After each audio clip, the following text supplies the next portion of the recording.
guys, welcome back to my channel. I am here in the kitchen and I'm getting ready to share another awesome recipe with you guys. In today's video, I'm going to be sharing nothing other than ladoo.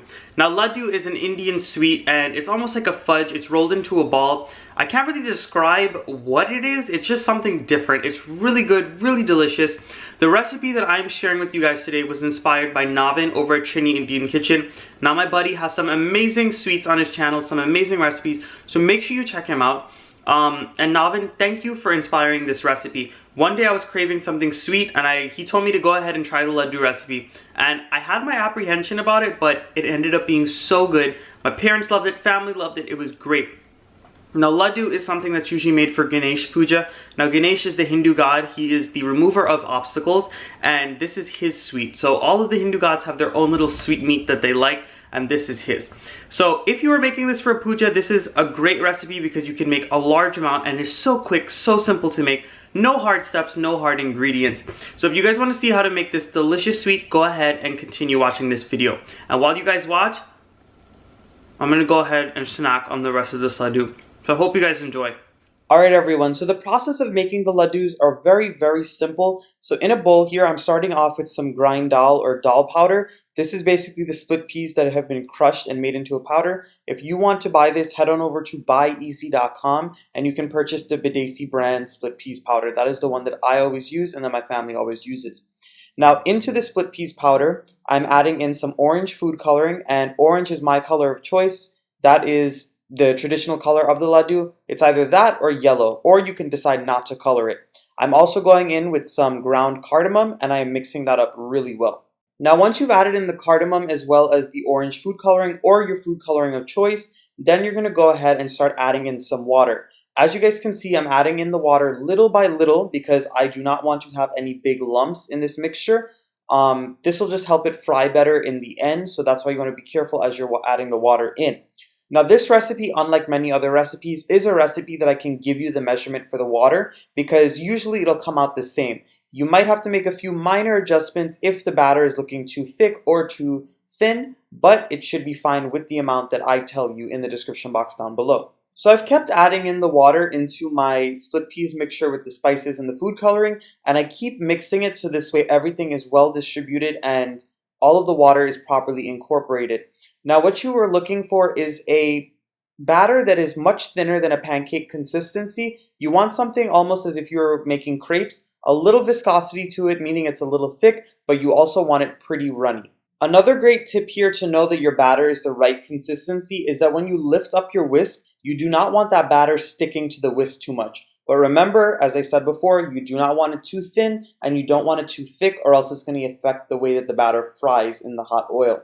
Now, another thing that I want to mention is if you accidentally add in too much water, it's all good. This recipe is very forgiving in that sense. All you need to do is add in a little bit more split peas powder until the batter comes back together. Play around with it, mess around with it, give yourself some practice, and I promise you, you will have the best ladoos ever. Now once you finish mixing your batter, you want to go ahead and put a pot on the highest heat, and you want to put some vegetable or canola oil or any other light tasting oil in it. You could even use some coconut oil or vegetable ghee. Basically what you want to do is when it comes up to temperature, you're going to go ahead and add in your ladoo mixture or that batter that we made. Now the way that you're going to pass it through to get it into the pot is you can either use one of these little slotted spoons that I have here, or you can use something else that has a very fine point to it, so this way you can get little chunks in there. The reason we do this is because we're actually cooking that batter, so this way we don't get a raw taste when we are eating the ladoos. So it doesn't matter what shape you get them in here because we're going to end up grinding this whole mixture to start forming them into balls. So even if you get big clumps in the middle like I did, it's all good. Just go ahead and keep frying everything until they're crispy. And as I said before, even if they're not totally crispy, it's okay because we really just want to cook out that raw dal or that split peas taste. So I'm going to cook these for about a minute until everything is nice and crispy. You don't want to get too much color. If you see them getting really dark brown, you're going to want to turn down your heat just a little bit. So my batter has been frying for about a minute in the oil now. That's how long it took for mine to get nice and crispy and cooked through. But if you need to keep it in there for a little longer or even a shorter amount of time, feel free to do so. This cooks very fast. So a few indications to know when this is done cooking is that it will actually deepen in color just a little bit. And as you're taking it out of the pot in a spoon or a little sieve like I have here, you're going to feel that they're very crispy. So this is what my fried dough or that batter looks like after they finish frying in the oil and they've been set aside in this bowl with the paper towels. As you guys can see, I have some finer chunks, I have some bigger chunks in here. The point is, it does not matter what shape or form they're in, you really just want to get that dal mixture cooked through. Now at this point, I'm going to head over to my food processor and I'm going to grind this until it's pretty fine in texture. You want a little bit of chunk in it, but not too much. I like mine pretty fine. So I'm going to go ahead and do that, and then I'm going to come back and show you guys the texture. So this is what my mixture looks like after I've finished grinding it in my food processor. As you guys can see, it's pretty fine in texture. And at this point, I am adding in some condensed milk. Now this whole process you really want to do as the mixture is pretty warm. The reason being is because I find that the actual fried pieces of dough soak in the condensed milk and any spices or sugar syrup that you add in the end. So as you guys can see, I also went in with some ground cardamom. I like adding cardamom in the actual batter as well as in this process because in the batter, when you add it, it gives it that flavor, but it also cooks out a bit. But by adding it in here fresh, it actually gives you that nice potent cardamom flavor. So once you've mixed in that condensed milk and the cardamom in that dal mixture that we had in the previous screen, you want to go ahead and set that aside and begin working on your sugar syrup or the pag that's going to help you bring these ladus together. Now what the condensed milk does is it adds a nice stickiness to the actual laddu, and it adds a sweet flavor as well, and it also adds another layer of richness. Now what the pag is going to do, or the sugar syrup, it's actually going to totally bind it and let them stay in balls. So I've added in some sugar and some water into a heavy bottom pot. I'm going to cook this down and boil it for a couple of minutes, and then I'm going to show you what it looks like. So my sugar syrup has been boiling for about 6 minutes now on a medium-low heat. Now, I'm not telling you guys to leave it on the stove for exactly 6 or 7 minutes, but that's just the time frame it took for me. The time will vary for everybody depending on your stove, the type of sugar that you use, the type of pot that you used. There's so many different factors to take into account, so just look for the step that I'm showing you here.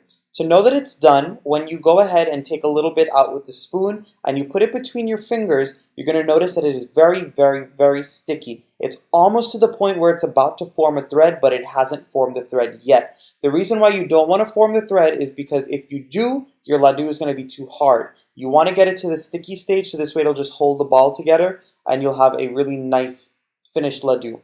So I'm going to go ahead and take this off the heat, and I'm going to show you the next step. And another warning, please do not dip your finger into the sugar syrup. It is very hot. Put it on the spoon and go ahead and feel it after it cools just a little bit. So this is the same mixture that I had mixed the condensed milk and the elaichi or the cardamom into before I started making the sugar syrup.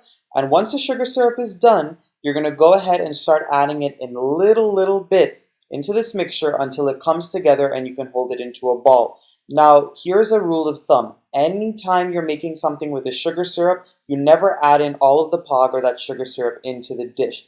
I do the same when I make mithai or other sweets that require the sugar syrup because you never know how much the mixture will take.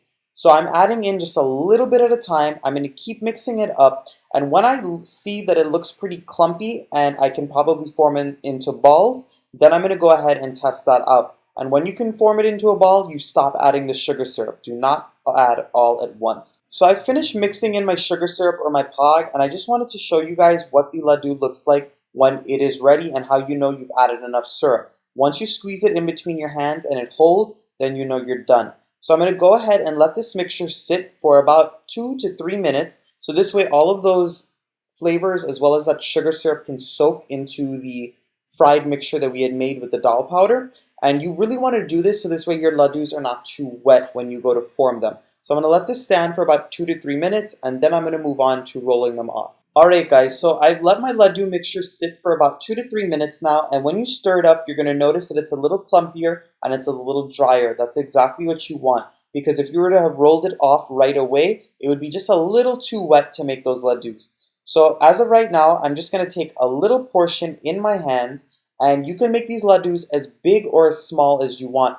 I prefer to make them on the smaller side, but feel free if you wanted to make a very big laddu, because honestly, it's really delicious.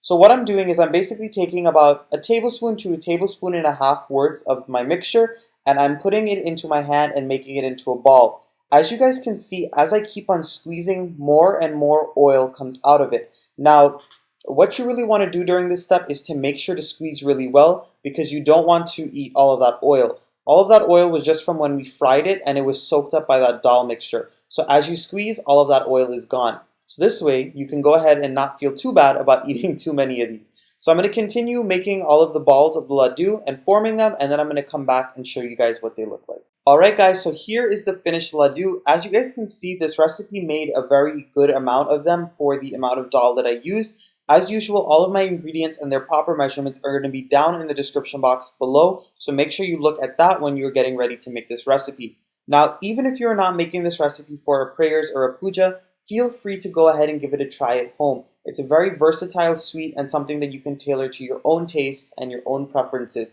If you wanted to, you could use any type of chopped nuts and add it into your mix and mix it around. And you could also use some chopped cherries, some dried raisins, or any other type of dried fruit. You can also feel free to add some nutmeg, maybe some cinnamon, some cloves. Just go ahead and play around with it and make it to your own taste. And if you wanted to, this is a great recipe to make for parties because it's a nice little something that people can pick up with their fingers and just eat it on the spot, and it's a nice little bite-sized treat. Also, if you wanted a nice cup of coffee or tea and you needed something sweet to eat with it, this is the perfect thing. So I hope you definitely go ahead and try it. So as you guys can see, I'm still eating, but I hope you enjoyed this amazing recipe. Go ahead and give it a try. Let me know if you try it, tell me what you thought. And Navin, I hope my laddu came out as good as yours. This stuff is so delicious. So while I finish this and possibly the rest of the plate, I hope you guys consider subscribing to my channel. If you're not subscribed yet, give this video a nice big thumbs up. Leave those beautiful comments down below. And I'm going to see you guys another day with another one of my awesome recipes. Bye guys.